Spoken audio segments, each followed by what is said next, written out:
what are we doing here today?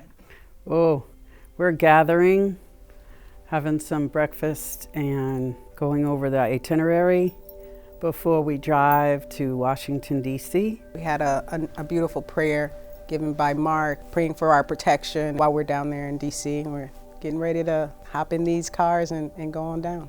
With the goal of spending 2 days taking in the Museum of African American History and Culture.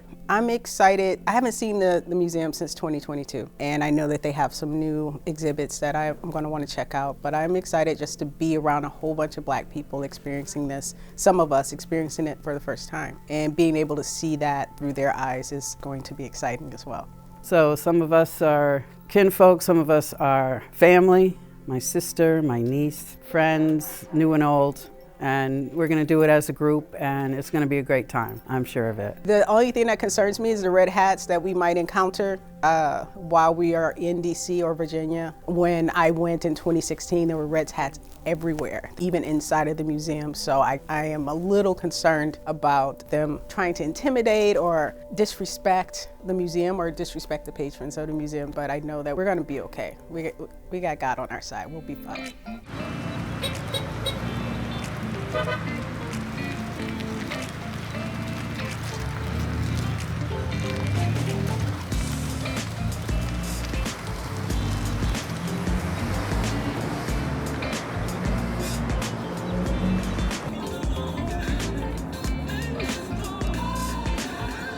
No, I mean, there's the Champlain Bridge, but this is It's like antique. It was antique climatic. I'm gonna lie. Now just see if can somebody in the car track where Cracker Barrel is? Where Cracker Barrel is?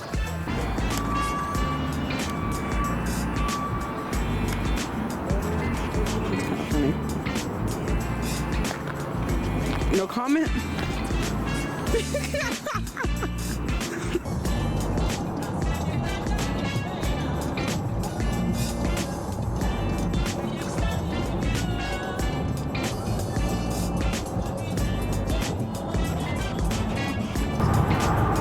We're in the tunnel, and 9 times out of 10, the signal is gonna go.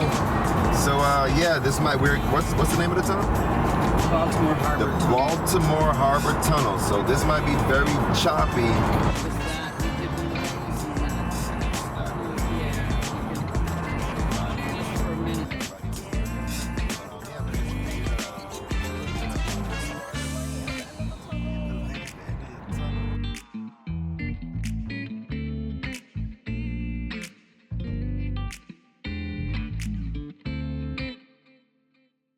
So we're here at the MLK Memorial here in Washington, D.C. So we're here to not only check out the National Museum of African American History and Culture, but we're here checking out the MLK Memorial. Yeah, it's good to see the quotables. Once again, a lot of quotables in reference to what we're doing.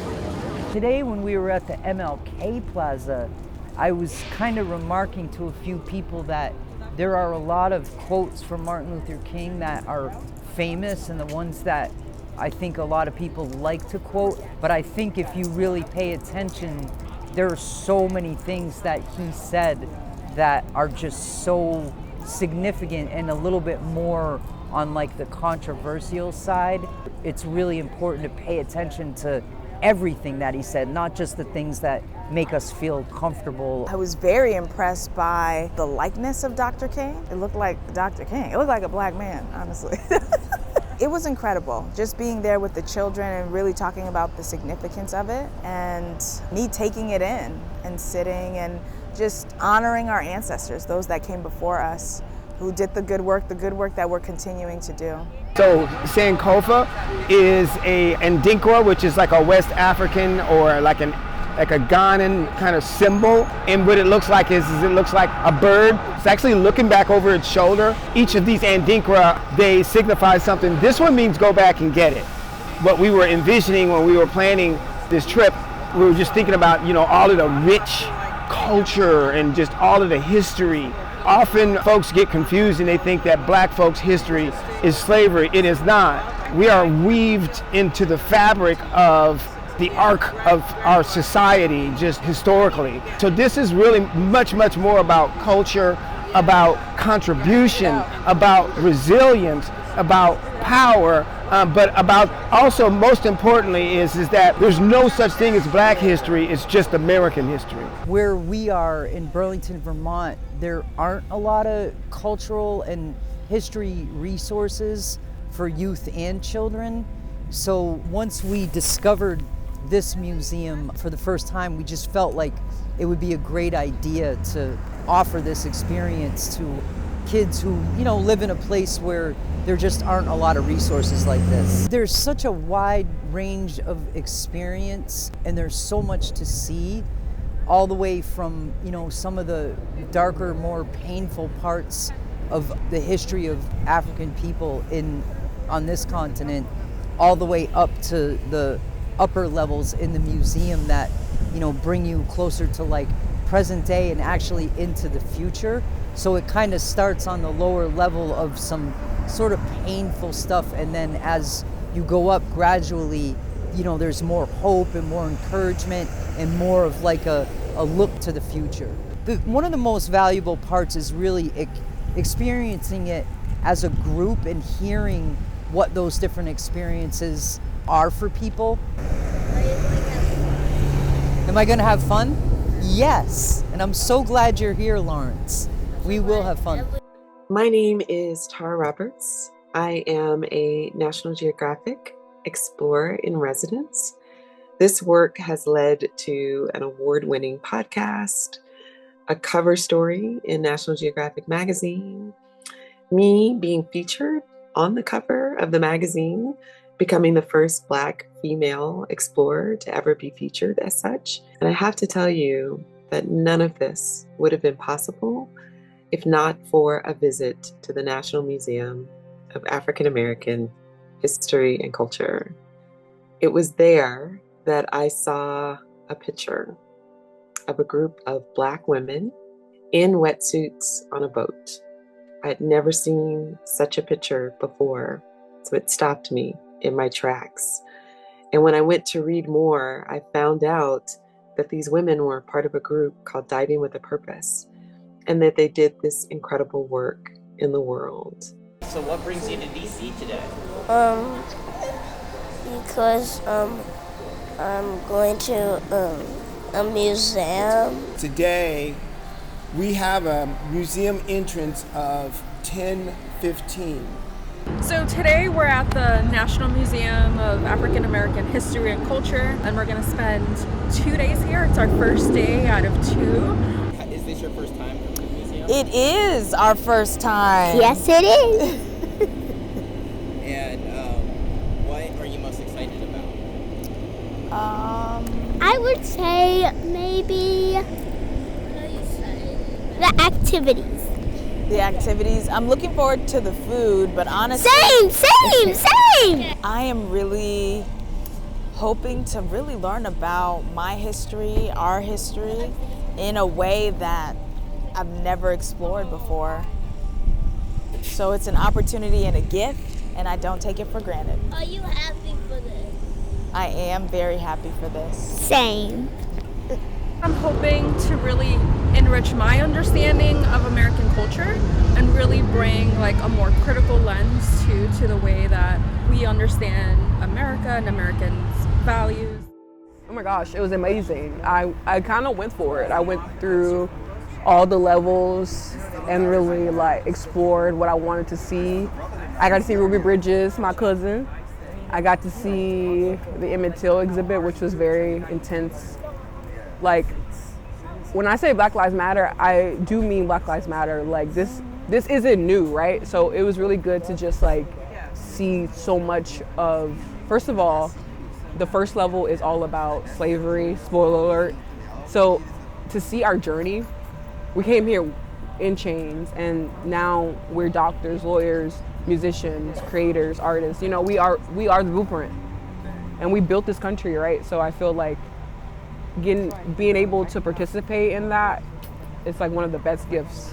I think it's incredible. African American people are everything. What can we not do? There's nothing we can't do. Slavery's been going on since the beginning of time. We know that, but to see that in context and to see artifacts speaking to, yeah, I'm not really sure. I'm still out of words. I'm not okay. And we should, you know, every African American person in this country should come check this place out. Yeah. So the kids and I stayed on the first floor, and we stayed there for hours till I knew they were done.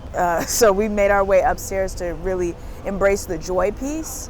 But as we sat with the hard stuff of slavery, of segregation, of the protest, you know, my son, Lawrence, took some time to really process. So holding space for them was hard and incredible, and it was a gift. I'm encouraged to see their curiosity. They have 101 questions, most of which I cannot answer. So my hope is that they continue to ask questions. My hope is that they continue to seek answers and know the answers are out there, and that they're a part of this history. I'm excited to be here with the Kemp Center and folks from our community. I'm proud to have been able to bring my son here. This is my 4th time visiting the museum, my first time bringing my son. And what was beautiful about this process, about this experience, was both reckoning with the hard truths and then recognizing the areas of hope that this also has expressed. What was particularly personal for me, though, were many spots within the exhibits directly related to my own family's history. Being able to show, hey, this here, you see this exhibit about Mississippi and what happened with 3 civil rights workers who were lynched. Our family cared for those individuals. Our family were leaders at the church that was bombed. Being able to say something as simple as, this is who Oprah Winfrey is. And when I was 10, I was on her show because we were the first interracial cast of A Christmas Carol, which is a Charles Dickens classic, and it was quite controversial. Being able to go through and show so much and give so many stories and parallels is really powerful. It shows that there's living history even here. This was a unique opportunity, right? So this is the time when youth from all over the country are descending upon Washington, D.C. in their clusters to come and look at different monuments and different places within history here in Washington, D.C. Those don't necessarily reflect our history. This was an opportunity for me to bring my son as a young black boy, for him to come and see and learn deeply about our culture, to be able to see deeply what our accomplishments and our stories are, in the company of other people of color here, other black folks that are from Vermont. And that's a unique experience that cannot be replicated in multiple spaces, but I'm grateful that it exists, and I'm grateful that the Kemp Center has put this together year after year. I have a serious question. Wait, can you come here for a second? Y'all, both of y'all. Can you tell me about your favorite person in Black history? LeBron James. LeBron James. Okay. That's a good one. Okay, I have 2. Okay. My mom and Beyonce. Period. I give thanks for this museum every day, for this beautiful place that tells our forgotten, little known, and surprising stories. I think that this history, these stories matter, and it matters that they're told in their fullness and in their complexity. I think that this helps us to root and to ground ourselves in self in a way that makes the impossible possible. Who would have thought that I'm a little black girl from Atlanta, Georgia, would ever have landed on the cover of National Geographic magazine? So I am so excited that the Richard Kemp Center sees this possibility and has committed to bringing young people to Washington, D.C., to the museum on their annual Sankofa trip. It really matters. And I hope that you will support this effort. Thank you for listening to my story. And I can't wait to hear more.